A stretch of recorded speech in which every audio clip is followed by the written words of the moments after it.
আফরোজা খান রিতা, সাবেক মন্ত্রী হারুন আর রশিদ খান মুন্নুর যোগ্য উত্তরসূরি। একাধারে বিএনপি চেয়ারপারসনের উপদেষ্টা ও জেলা বিএনপির সভাপতি আফরোজা খান রিতা আওয়ামী লীগের রক্তচক্ষু উপেক্ষা করে দীর্ঘ 16 বছরের আন্দোলন সংগ্রামের আস্থার প্রতীক হয়ে উঠেছেন জেলার সাধারণ মানুষ এবং বিএনপি ও এর অঙ্গ সহযোগী সংগঠনের নেতাকর্মীদের মাঝে। বাবা হারুন আর রশিদ খান মুন্নুর আদর্শে রাজনীতিতে আসলেও অতটা সহজ ছিল না দীর্ঘ এই পথ চলা।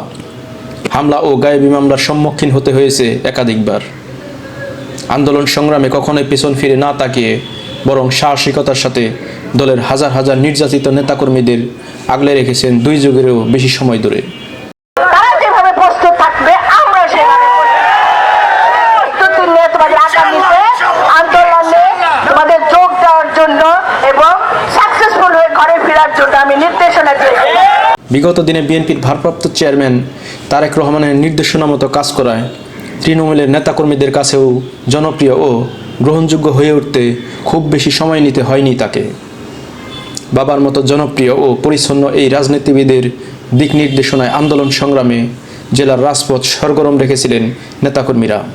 ঢাকার বড় বড় সব সভা সমাবেশেও থাকত সরব উপস্থিতি।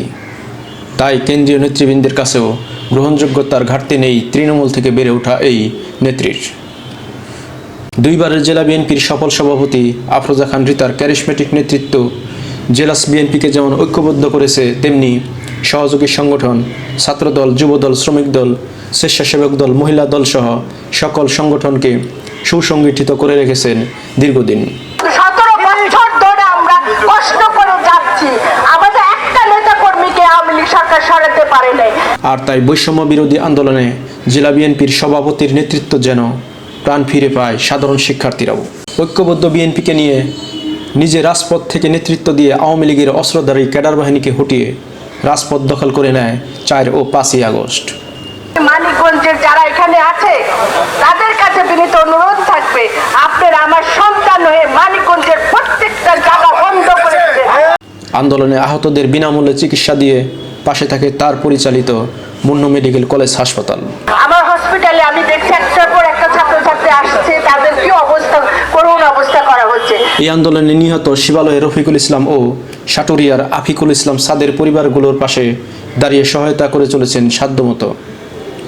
হাসিনা সরকারের পতনের পর জেলার হিন্দু সম্প্রদায়ের মাঝেও আস্থার প্রতীক হয়ে ওঠেন আফরোজা খান রিতা।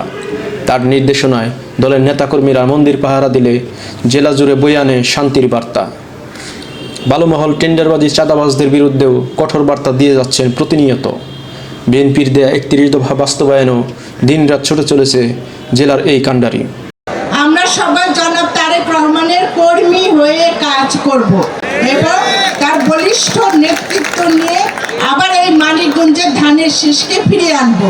তাই দলমত নির্বিশেষে সকলের কাছে গ্রহণযোগ্য আফরোজা খান রিতা বিএনপি হাইকমান্ডের কাছেও আস্থার প্রতীক হয়ে উঠেছেন বলে ধারণা তৃণমূলের। আমাদের এই ধানের শীষকে ফিরে আনতে গেলে সকলকে কি করতে হবে? ঐক্যবদ্ধভাবে থাকতে হবে, সবাইকে এক হয়ে কাজ করতে হবে।